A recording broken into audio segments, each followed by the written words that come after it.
বাংলায় ভোট প্রচারে উত্তরপ্রদেশের মুখ্যমন্ত্রী বাংলায় নারীকে দুর্গা রূপে পুজো করা হয়, তাহলে কেন সন্দেশখালির মতো ঘটনা ঘটে?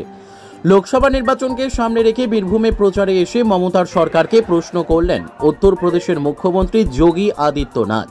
মঙ্গলবার বীরভূম লোকসভা কেন্দ্রের বিজেপি প্রার্থী দেবতনু ভট্টাচার্যের প্রচারে সিউড়িতে উত্তরপ্রদেশের মুখ্যমন্ত্রী যোগী আদিত্যনাথ নির্বাচনী প্রচার করলেন। সিউড়ির বেনিমাধব স্কুল মাঠে দুপুর 1টায় রাজনৈতিক সভায় যোগদান করেন তিনি। উত্তরপ্রদেশের মুখ্যমন্ত্রী যোগী আদিত্যনাথের বীরভূম সম্পর্কে ঘিরে কড়া নিরাপত্তার বন্দোবস্ত করা হয়।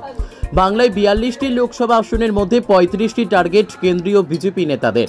টার্গেট 35টি আসনের মধ্যে অন্যতম বীরভূম লোকসভা কেন্দ্র। ঘন ঘন দিল্লির বিজেপি নেতারা বীরভূমে ছুটে আসছেন। সোমবারই মিঠুন চক্রবর্তী বীরভূমের নলহাটিতে রোড শো করেছিল। মঙ্গলবার যোগী আদিত্যনাথ, 3রা মে বীরভূমে নরেন্দ্র মোদীর জনসভা। সিউড়ির বেনিমাধব স্কুল মাঠে উত্তরপ্রদেশের মুখ্যমন্ত্রী যোগী আদিত্যনাথ রাজনৈতিক জনসভা করেন। দুপুর 1টার সময় সিউড়ির ইরিগেশন কলোনি মাঠে যোগীজির হেলিকপ্টার অবতরণ করে। সেখান থেকে তিনি সড়ক পথে হাই সিকিউরিটির মধ্য দিয়ে বেনিমাধব স্কুল মাঠ সভাস্থলে যান। মঙ্গলবার বীরভূমের সিউড়ি বেনিমাধব স্কুল মাঠের বিজেপির অনুষ্ঠান মঞ্চ থেকে উত্তরপ্রদেশের মুখ্যমন্ত্রী যোগী আদিত্যনাথ মমতা বন্দ্যোপাধ্যায়ের সরকারকে সমালোচনা করেন। তিনি বক্তব্য রাখতে গিয়ে বলেন, পশ্চিমবাংলায় তো নারীকে দুর্গার রূপে পুজো করা হয়, তাহলে সন্দেশখালির মতো ঘটনা কেন ঘটবে? বাংলার সরকারের প্রতি প্রশ্ন উত্তরপ্রদেশের মুখ্যমন্ত্রী। এছাড়াও পশ্চিমবঙ্গের স্বাস্থ্য শিক্ষা সামগ্রিক বিষয় নিয়েও কার্যত তুলোধনা করেন তিনি। আগামী 13ই মে বীরভূমের 4র্থ দফার লোকসভা নির্বাচন। বৈশাখের তীব্র দাবদাহ গোটা জেলা জুড়ে। তারপর রাজনৈতিক উত্তাপ আরও বাড়ছে, বিশেষ করে বীরভূমে একের পর এক শাসক বিরোধী হেভিওয়েট নেতাদের রাজনৈতিক কর্মসূচিকে ঘিরে। কাজী আমিরুল ইসলামের রিপোর্ট, এস নিউজ বাংলা।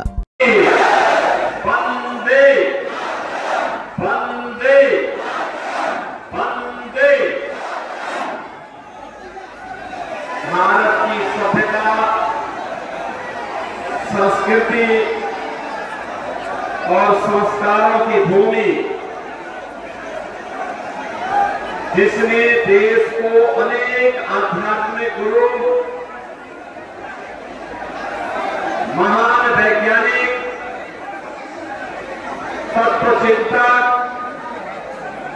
दिए, ऐसी पावन धरा, बंगाल की ऐसी पावन धरा को कोटि कोटि नमन करते हुए मां फुलौरी देवी और माता तारा की कृपा भूमि को नमन करते हुए आप सभी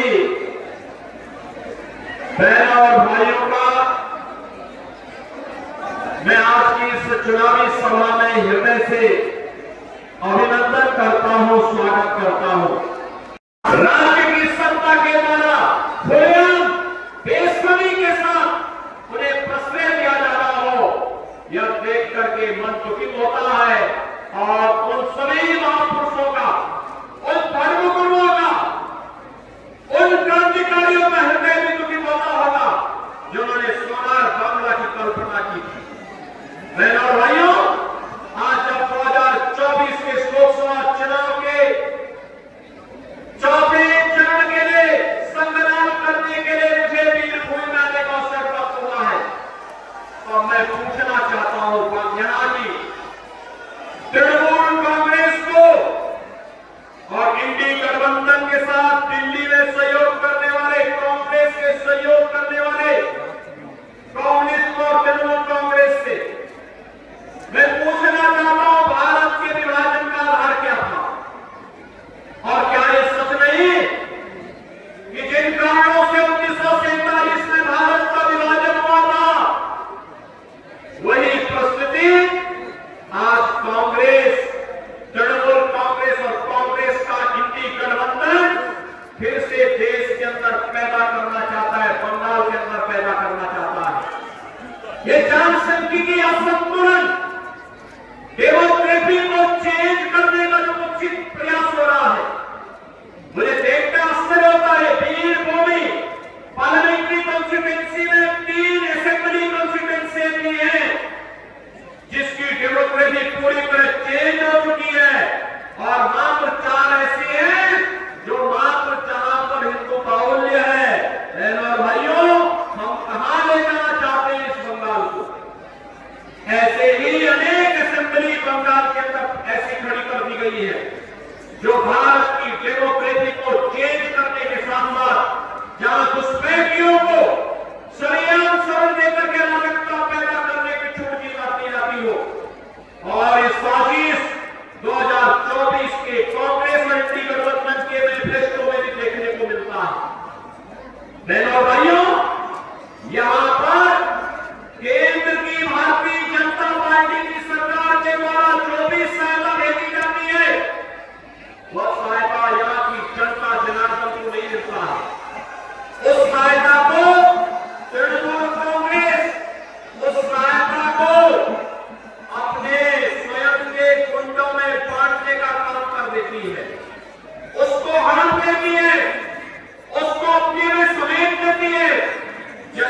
उस भूमि पर से कहने के लिए आया हूं बहनों भाइयों, केवल भारतीय जनता पार्टी है और मोदी जी हैं जो सुख दुख में आपके साथ हमेशा खड़े होने वाले हैं, हर स्थिति में खड़े होने वाले हैं। आपने देखा था मोदी जी के नेतृत्व में भारत में विकास की चिन्ह नहीं प्रतिभा को स्थापित किया है। आज दुनिया के अंदर भारत का सम्मान बढ़ा, भारत की सीमाएं सुरक्षित हुई है। कांग्रेस नेतृत्व की सरकार थी, पाकिस्तान प्रस्त आतंकवादी भारत की सीमा का अतिक्रमण करते हुए भारत में आते थे, जगह जगह को विस्फोट करते थे। आज मोदी जी के नेतृत्व की सरकार में आप देखते होंगे आपको आतंकवादी घटनाएं नहीं घटित होती, आतंकवाद और नक्सलवाद को तो नियंत्रित किया जा चुका है।